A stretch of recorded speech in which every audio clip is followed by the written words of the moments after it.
All right, guys, thought I'd make a little video talking about this training session we're about to watch. And the reason I wanted to make this is, I think one of the things that can happen when we are heavy in training or we're training for a goal, a competition, something like that, like we have some reason we are training. Inevitably, we are going to have situations that arise or training sessions that arise that cause us to question ourselves, reframe. It's one of the things with hard training, whether you've been an athlete in the past or again, you just have a goal. It can be hard, but I think it's also cool because otherwise you might not have these moments in your day-to-day life where you're having to deal with your demons a little bit, your negative self-talk, reframing or just digging deeper and building self-awareness. But that's what happened in this session that we're about to watch. I had a really rough session. It was a Friday heavy day. Thursday before, I tweaked my bicep. Nothing crazy. It was just a muscle strain that then was impacting my lifting. My snatch technique was wild with my catch position. I was catching in the super foot turned out position, and I was missing, and everything felt like shit. And the juxtaposition of that, though, was Noah, one of my athletes, was having a great training session, right? And Mike had an okay training session too. He didn't have a bad training session. He had a good training. But I individually was having a bad one. And I don't like how I reacted in that moment, in that training session. I got very pouty. I got very woe is me. I left kind of early before finishing out with my presses. And then it caused me to kind of, I'm not going to say spiral, but just think about my life a little bit. And this narrative that I carry with myself that I seem to have always hit this glass ceiling with everything in my life where like I get good at things, but I never become great at anything. And I have like lots of hobbies and things. Like there's guitars behind me. I'm a good guitar player. I'm above average. I'm better than most, but I'm not great by any stretch of the imagination. CrossFit, when I competed in CrossFit, I was pretty good, but I was never great. I was like in the top 100 in my region at one point, good enough to maybe be on a team. Football, good enough to go to a D3 college, not great. Weightlifting, not great, maybe above average weightlifter, right? So I have this narrative, I have this belief system that I'm just like not great at anything. I'm good at lots of things, which again, woe is me, right? But I had to really honestly look at that, at why. And if I'm being quite honest, guys, I'm not willing to sacrifice certain things to become great. If you look at how to become great at anything is to go so wildly dedicated to one thing that you cut out relationships, you cut out friendships, you cut out self-development, you cut out experiencing life for this one niche thing to be great at, whether that's accumulating money, whether that's being the best athlete. And to the people that do that, that's fucking awesome, right? But I have so many things I enjoy. I enjoy learning new skills and getting good at them. I enjoy working on myself and reading philosophy. I enjoy the finer things of like bourbon and getting to know that. I enjoy lots of different things. That's just my personality type. I like to be well-rounded. And then also when it comes to weightlifting, I had to remind myself, like, this was an awesome session because Noah fucking killed it. I care far more about being a coach than I do an athlete myself. I have this small little thing I'm doing right now where I want to train with these guys and maybe really see if I can hit these like lifetime numbers I've had that I've always been close to. But that's not what I'm doing. I'm doing it just to hang out with these guys, train with these guys, coach them up, be in person when I'm there so I can coach them up. And what I care more about is their development, Mike and Noah and all of my athletes. And so if I have a shitty individual training session, like, all right, I'll learn from it, which I did from this. I need to work on my catch position. I need to be more diligent with how I'm jumping my feet. This week, I've already started outlining and I'm doing the things a coach should, what I would give another athlete if they were having my issue. And, that's helping me learn. And so it just caused me to, one, be honest with myself, and then two, reframe about like why I'm even doing this in the first place. And as a coach, I'm doing this. So again, like if you're on this channel, understand that like this channel is not going to be dedicated to me or anybody probably throwing up any crazy numbers that you're like, oh my God, you need a different channel for that. Go watch Carlos Nassar, go watch Weightlifting House, go watch Clarence Kennedy. I mean, even some Zach Tellender videos, like go watch those videos, if you want raw truth, honesty, people that maybe are more relatable as far as their numbers are concerned, how I think about it as a coach, more holistic ideas of lifting, like this is the channel for you, right? I'm a coach. I'm coming at this from a coach's perspective. So anyways, yes, this one training session, this 90 minutes caused me to have a whole weekend of reflection of this kind of stuff. And, I think if you're not doing that, you're maybe not pushing yourself hard enough, or you're not allowing yourself to dive into your self-awareness that you could have. So anyways, with that being said, let's get into the training session. Let's talk about it and talk about what was happening and kind of what I've taken away from it. All right, so here we are. Again, heavy day. We kind of went triples on one Friday, then doubles, and now we're on singles. The goal wasn't to PR or anything like that. It was to work kind of in between a 90-ish to 95% rep range or percentage range. And again, I'd mentioned that the day before for me personally, we were doing some close grip snatching and kind of tweaked my biceps. So all of these snatches, like I was feeling a twinge on every one, but I was trying to fight through. Athlete me, football player me, like fight through this. Again, the tiers, I was going to try to get like a full like review of these things. And I mean, I still can give a like, they're good shoes.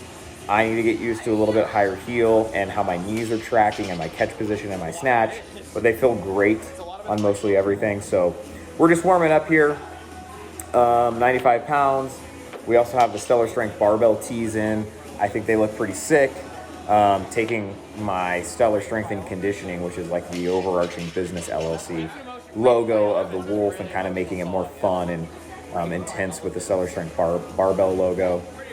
Embrace the process, embrace the outcomes, which is what we're talking about before we started this. So anyways, getting into it here, Mike was feeling pretty beat up from the night before. He front squatted 375 for a double, and so he was feeling a bit beat up from that, understandable, but tired from that. And then again, Noah though was firing on all cylinders. Noah felt great, felt really snappy. We'll talk about one of the things I really like about Noah is his setup position. If we watch kind of how he jumps his feet, boom. It's very deliberate. He maybe moves them out a little bit as he gets heavier. His feet leave the ground, but it comes right back in the same spot. So he's setting up kind of where he would like to catch. His feet still are able to leave the ground, and he comes back. It creates a very stable position, as opposed to like maybe somebody like me or a lot of people where they start with their feet a lot closer and they jump them out. As long as those feet are moving, they're leaving the ground, that's what we're looking for. You can see me, I have a way narrower stance. God, you can see things were not starting off hot here. My power snatching, I'm jumping my feet wide. Now, one of the reasons I think this is happening is, like you can even see there, my feet turning wide out. I don't think I was getting much of a high pull. That one wasn't too bad, but I think I was augmenting. I was trying to be so aggressive with my jump and getting under because I felt like I couldn't get a nice good high pull because of this kind of bicep, outer tricep area being so sore. And so I think I was like trying to get under it really quick, move my feet really wide. And it really rears its ugly head at 205, which I was hitting for doubles. I had no misses. I had like two misses the week before at 205 for doubles though. I couldn't hit it to save my life today. So we're still warming up here. We're at 175. And so it's just, week to week, day to day. I would say, I think maybe I ramped my training up way too fast. Like probably haven't earned these weights quite yet. Again, I'm saving these reps. They're light enough that with this really toed out position, you can see how like my knees in that position, they're not able to continue to track forward because my toes are turned out so wide. And since they're not able to track forward, I get pitched backwards, right? If I can't have my knees track forward and engage my quads and keep that chest upright, I'm gonna drop it forward. And because my toes are turning out so much, my knees have nowhere to go. They can't keep going forward. I mean, break a hip trying to make that happen. So beautiful. That was a good miss by Noah. Just again, him being these lighter moderate weights, sometimes not finishing his pull. There's Dre coming through. So we stay here at 185. Yes, Dre and David coming in.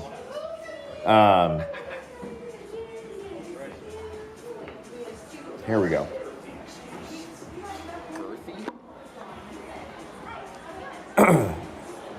Anytime this happens for Noah, it's just cueing him on, hey, just more intent. Finish your pull a little bit more aggressively. And There you go. boom. Again, you can see his feet leave the ground just enough to get bar height. They come right back down pretty much where they're at. And again, you'll see with me, I start with my feet really close. And I try to move them out a little bit. Again, me thinking it was going to be a hot day. Trying to, honestly, probably faking it till I make it. I was trying to, like, in my head, like, come on, John North this thing, you know? My dogs. Hold on. This is your first weight?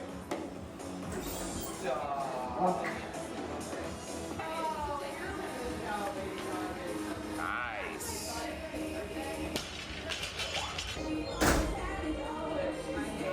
Okay, back at it here. Let's see, 195. And, yeah, I mean, again, I'm able to, I'm going to say save it. Like, that's not a good catch position. Like, and again, Mike and Noah, what they're showing here is, like, they can move their feet leave the ground, they don't move them out wildly.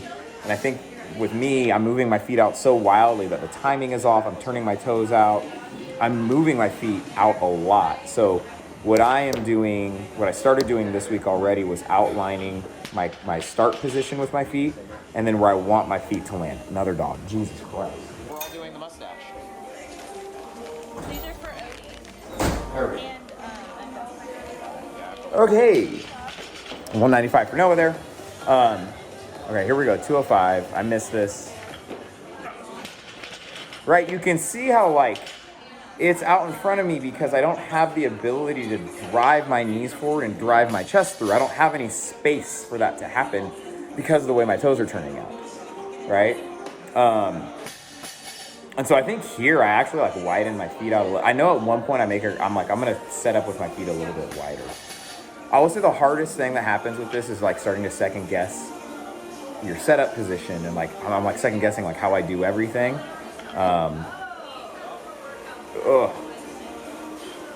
Again, that's a save for sure. My freaking left leg, like, my hip was gonna pop out of the socket there.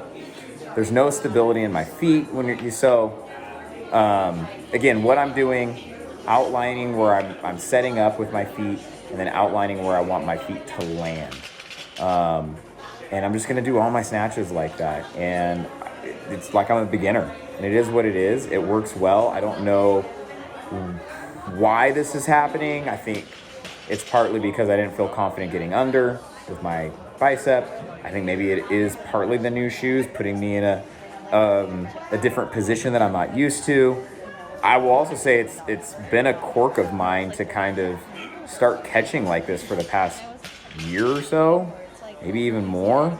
I can go back and watch lists from a couple years ago, and I wasn't doing this. I was catching with my toes turned out a little bit, but normal, not that excessive. And so I got some stuff I got to work on here. The annoying thing is that it's not a strength issue at all. And I say that's annoying because, like, you know, my squats are going up right now. I just hit a 350 front squat, 395 back squat. It's like a 205 snatch should not be hard. But it is technique focused, which, you know, there's people out there that go, like, you just need to get stronger. Yeah, not when this shit's happening. You need to work on your technique. I need to work on my technique. My catch position is royally fucking me. Doesn't matter how strong I get, if I'm catching in a position where I can't fucking squat, and my knees can't track correctly, it doesn't matter how fucking strong I am. So, yeah, that's kind of what I'm doing. We'll see how it goes. You guys will watch my progress, or lack thereof. It's something that I'm going to hammer away at, because out of all of the goals I have for myself getting back into weightlifting, a 350 front squat, which I've already hit now, so I need to change that, a 405 back squat, a 310 clean and jerk, a 240 snatch. The 240 snatch is the one I'm most nervous about, purely because of this shit, right? The other ones I'm pretty confident in, because it's like, as long as I continue to get stronger, I'm going to hit them. The snatch, it's so wonky with my catch position that if I don't correct that, 240 is not going to happen. Like, I'm I'm failing 205, right? Because of this catch position. I'm going to add 35 pounds to this and be able to stabilize? Absolutely not, right? So there's going to be a lot more snatch balancing, overhead squatting in my future, pause, overhead squatting, etc. But just also focusing on how I'm moving my feet, right? How I'm landing every single route. I'm going to start doing it with power snatches as well. You need to catch my power snatches. You need to catch my squat snatches.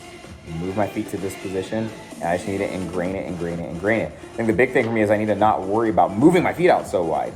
Like, I squat decently narrow, so like where my setup position is, I just need to move my feet out here and turn my toes out a little bit, and I'll be good.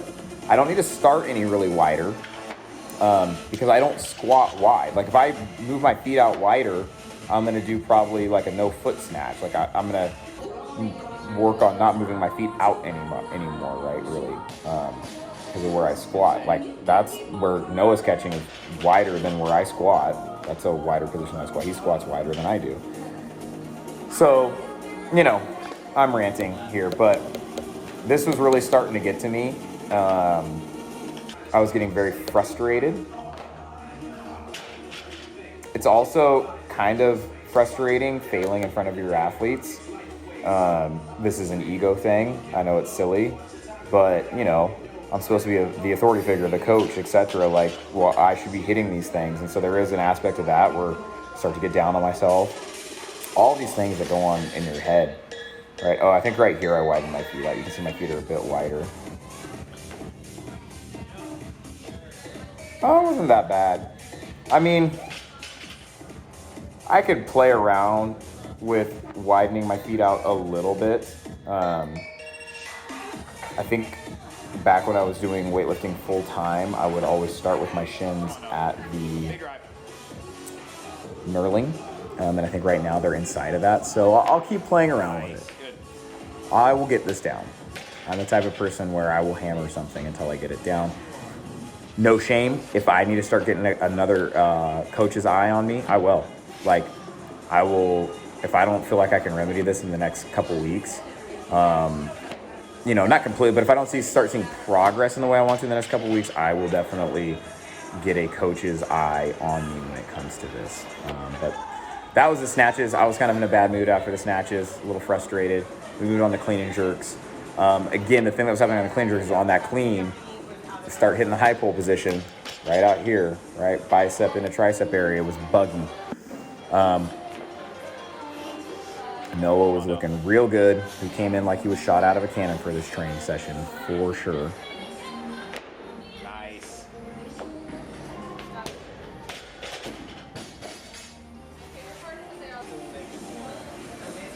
There we go. Didn't even hear my feet are really close to my setup position, but this is how I do things. That looks nice. My feet are pretty wide here on my dip and my drive. I could probably bring them back together a little bit. But nonetheless, that jerk looks solid. Mike. Oh, you could see where the 375 front squat for 2 really started to affect him here on the clean and jerks as far as just overall fatigue on this movement. But it is what it is. We're just kind of in the middle of a cycle here where the focus is our squat strength more so than our classic lifts. That will transition starting kind of the month of December. So we have another kind of 4-ish weeks or so, a little bit longer because the holidays in there with Thanksgiving, kind of that week is kind of a meh week. So like after the first full week of December, we will transition out of like heavy squat focus. We will still be squatting 2 times a week and more heavy classic lift. We're getting 1 heavy day in a week right now. We'll probably get 2 heavy days in a week starting December, and that will run December into January for the 2 meets that the boys and some other people are going to be at the Christmas Classic and then the Texas State Championships. So, but until then, we still have about 4 more weeks or so to get the legs nice and strong to take on just some classic lifting. And now I will say the nice thing about that is our nervous systems are going to be a bit more recovered. Joints will probably be a bit more recovered to take on better technique and better classic lifting. So that's what we will be doing. Noah, 65. Boom. His jerks were looking real solid again. He's got the best mobility out of anybody in the gym. His overhead position is something we all wish we could have. 270 for me. 280, 270. Let's see. If I miss it, it's 280. I think it's 280. Miss this behind. Yep. Boom. Again, just not a lot of oomph. Dip, drive. Not there. Mike, you can just see standing up out of that clean, like, oh boy, legs are tired, nervous system is tired from that 375 front squat for 2. Oh, same thing, dip and drive, a lot to be desired. Again, 280 for me is 20 pounds under my PR. For him, it's like 35 pounds. It just goes to show, man. I mean, nervous system is everything here. Nervous system is everything. 280 attempt for Noah here. No, 275, 270. 270, that was 270 for Noah. That was solid. We're getting up to his PR for clean and jerk, all-time PR, just 275. Another 280 attempt for me. Clean was solid.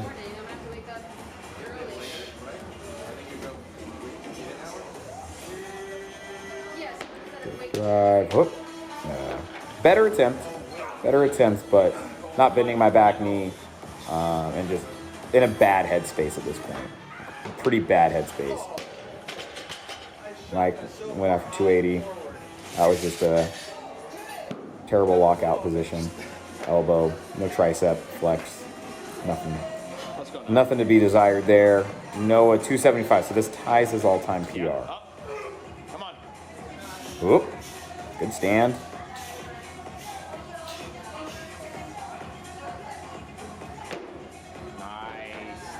Beautiful. Like I said, Noah was firing on all cylinders. And this is where, like, again, as a coach, if I could go back, I would take myself out of the pity party I was throwing myself and just be happy with how good Noah was looking. Because, again, at the end of the day, I'm a coach more so than I am an athlete. And that's just a learning experience for me as I'm doing this kind of, like, hybrid coaching, lifting thing with them. Keep the eye on the prize, and the eye on the prize is these guys. Right, there's my athletes, not me. My stuff comes secondary. 280 attempt to take us home for a PR. Ooh, got to double bounce it. Anytime you got to do that, it's going to be rough to hit the jerk.